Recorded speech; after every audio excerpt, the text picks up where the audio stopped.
G'day and welcome to another episode of Tomo's Tune-Ups. On this episode, I'm going to show you how to change the clutch and brake fluid in your car.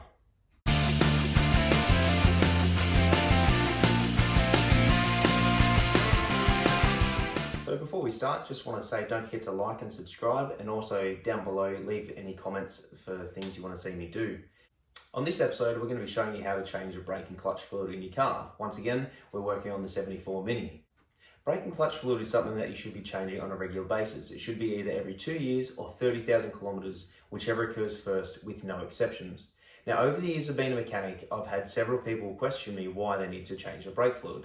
The most common response is, I've had my car for 10 years, I've never had to change it, it's never failed me before. Now, that may be the case, but the likelihood of them driving any more than probably 10 to 15 minutes a day is very slim. So under heavy braking applications, they could have one of the worst failures, which is what we call brake fade. Brake fade is when you lose all mechanical assistance from the brakes, and it can potentially lead to a crash, if not serious injury or death. Now, over time, brake fluid breaks down. And how this occurs is when you put your foot on the brake pedal, it then pushes the piston inside the brake master cylinder, which then creates a pressure. The pressure is then applied to the fluid, which then travels all the way down to the piston, pushes out onto the brake pad. The brake pads then make contact with the rotor. Now, as you're driving, you want to slow down. You're doing 100 kilometers an hour. The brake pads need to make contact with the rotor, which then creates friction. Friction then creates heat, which then heats up the rotor, the brake pads, the caliper bracket, the wheel, the hub, and the wheel bearing. Over time, as the brake fluid heats up, it starts to boil. Now, we all know that the boiling point of water is 100 degrees centigrade. The boiling point of brake fluid is around 350 to 450 degrees centigrade. As the brake fluid starts to boil, it creates condensation. Once that condensation then gets inside the system, you then get a spongy pedal. There are several ways that you can bleed the brakes, so I'm going to show you two very easy ways that you're going to need little to no assistance at all. The first thing you want to be doing is taking off the cap, cleaning the cap itself and the little rubber grommet inside there. If it has a strainer between the cap and the fluid, you want to be taking that out, cleaning it with a bit of brake cleaner and allowing it to air dry. After you've done that, you want to suck the old brake fluid out of the reservoir. If you don't have an air buoy to suck it out, you can just use a large syringe. Once you've removed all the brake fluid, you then want to fill it with new fluid. Now remember that because brake fluid is hydroscopic, if you end up spilling any on the paint, all you want to do is make sure you just flush it with plenty of water. Once you've filled the brake master cylinder with fresh fluid, you then want to be starting at the furthest nipple from the master cylinder. Now the reason you start from the furthest nipple from the brake master cylinder is because it has the longest line. Then you're going to go to the next shortest one, followed by the next shortest, and then you're going to finish at the shortest. So as the brake lines get shorter, it's going to take less time for the fluid to come through. Now the easiest way for you to bleed it is via gravity bleeding. All you want to be doing is once you've filled up the master cylinder with fresh fluid, jack the vehicle up, put a container under each wheel, crack each nipple and just allow it to drip. Now this is going to take the longest amount of time, but if you have time up your sleeve or you have other things to do on the vehicle, then at least you can keep an eye on it while it's bleeding. The second method we're going to be using is going to entail using a piece of vacuum hose and a bottle. Now in the bottle, you're going to fill it with at least a third of brake fluid, and you're going to submerge the pipe in there and then attach the pipe at the other end to the brake nipple. Here's one I prepared earlier. So the bottle is already 50% full, maybe a little bit less, of brake fluid. The pipe is going to go all the way to the bottom, so it's going to be sitting right down here. Now the other end is going to be attaching to your brake nipple. What this allows you to do is submerge the pipe not only in fluid and attach it to the brake nipple, but when you crack that nipple and you start pumping the brakes, it's not going to induce air.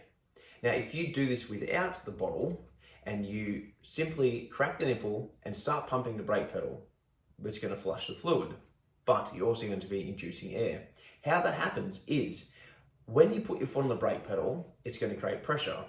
Once you release the nipple, it's then going to release a brake fluid, which is great.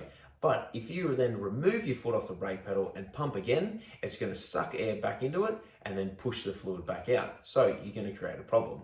By submerging it in fluid, you're going to prevent it sucking in air. So the first step we're going to do is jack up the vehicle. Make sure whenever you're jacking up your vehicle, you always use a set of jack stands. Never solely rely on the jack. Not only for your safety, but for others as well.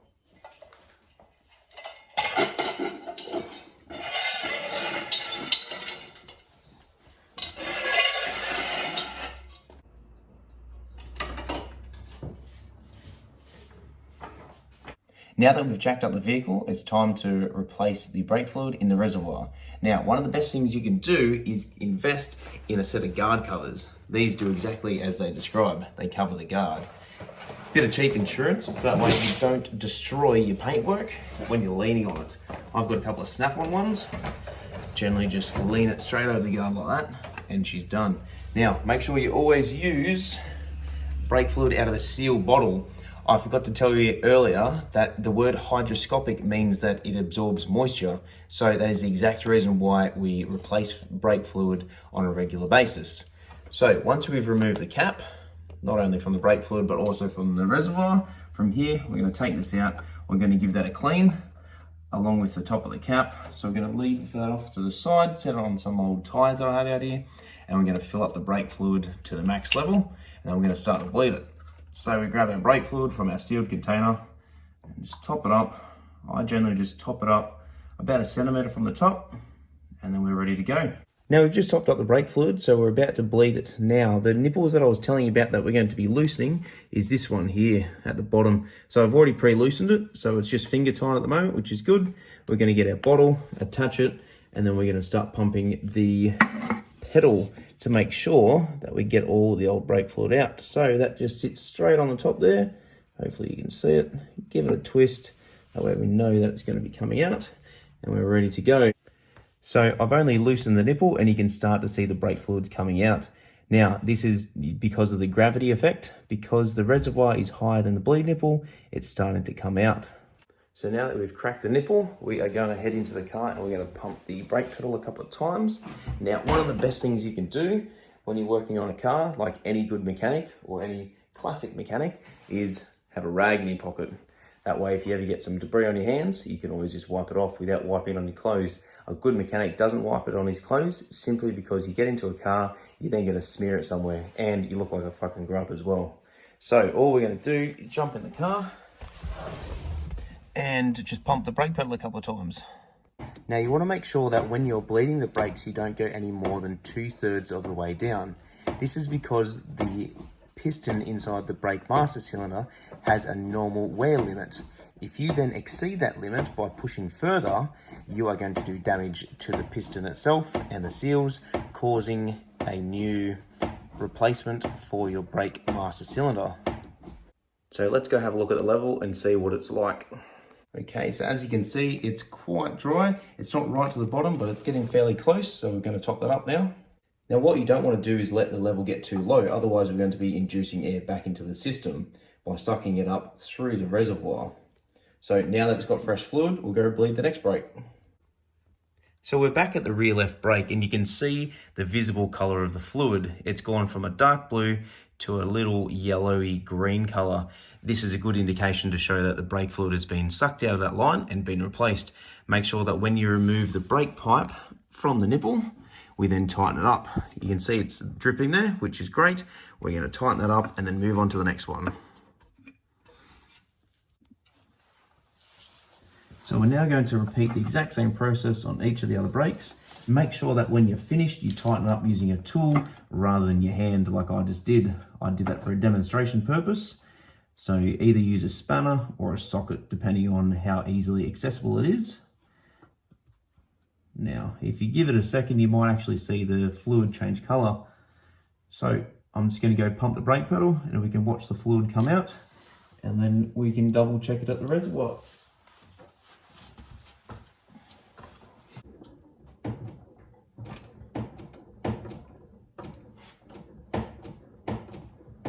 Now, as you saw, there was a consistent stream of brake fluid, which is exactly what we want to see. If there's any air bubbles in the line, you want to bleed it until there is no air bubbles left. Once you're done, you're then just going to get your tool and tighten it up. And then away we go. Now that we've tightened up the brake nipple, any of the brake fluid we've spilt, we're just going to clean up with a bit of brake cleaner.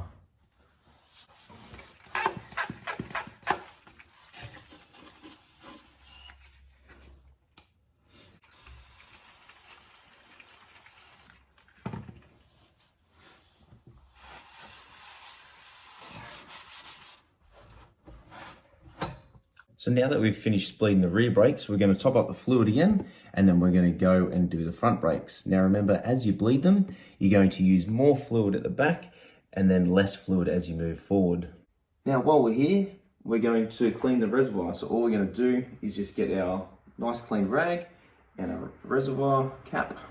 We're just going to give the rubber just a nice clean on the inside and outside, making sure that we get any dirt and debris off it.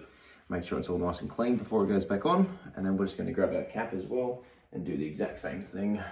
So remember, if you spill any brake fluid on the paint, wash it thoroughly with water. This should be done every single time you replace the brake fluid. Clean the cap and the strainer as well. Okay, now that we've finished with the rear brake fluid flush, we're going to take the jack stands out and we're going to put it on the ground, and we should be able to get away with not jacking up the front because the front nipples are easier to access than the rears.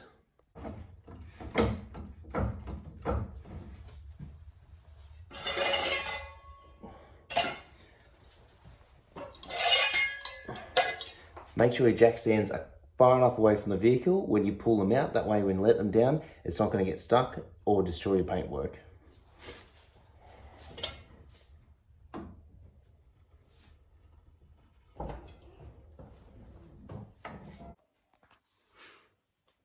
Okay, so we're going to bleed the front brakes. I'm probably going to do it by feel, so bear with me.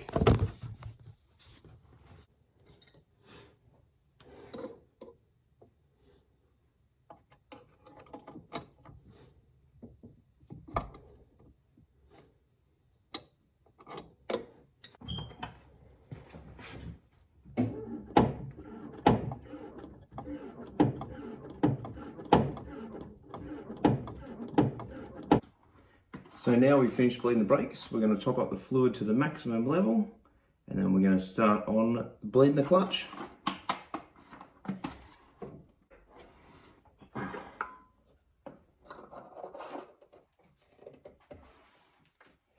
Now bleeding the clutch is exactly the same way as bleeding the brakes. We're going to take the cap off, we're going to remove the fluid from the reservoir, we're going to top it back up, and then we're going to bleed it. Now, because the clutch fluid line is significantly shorter than any of the other brake fluid lines, it's between 30 and 50 centimeters long, depending on the type of vehicle that it's in. In my car, it's probably only 30 centimeters long to begin with. So the amount of fluid that needs to travel through there is significantly less, which means it won't take us long to bleed it whatsoever.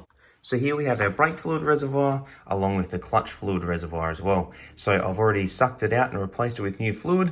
As you can see, the line only goes from here all the way down to the flexible line just down below along to the clutch slave cylinder. Now on the end of the clutch slave cylinder is another bleed nipple. We're going to crack that, bleed it a couple of times, and then she's done. Now that we have the bottle attached for us to bleed it, we can go and bleed the clutch. Now with this one, all we're going to be doing is using our hand to bleed it. That way we're going to ensure that we're not going to push the clutch pedal further than it needs to be. So there we have it, guys. That's how you bleed clutch and brake fluid on your car. Don't forget to change it every 2 years or 30,000 Ks, whichever occurs first. And remember that brake fluid is hygroscopic, which means that it absorbs moisture. So always use brake fluid from a sealed container. And if you ever spill any on your paintwork, make sure you flush it with plenty of water. Stay tuned. I've got some exciting news coming up for you guys shortly. I'll see you next time on an episode of Tomo's Tune-Ups, all things DIY and mechanical.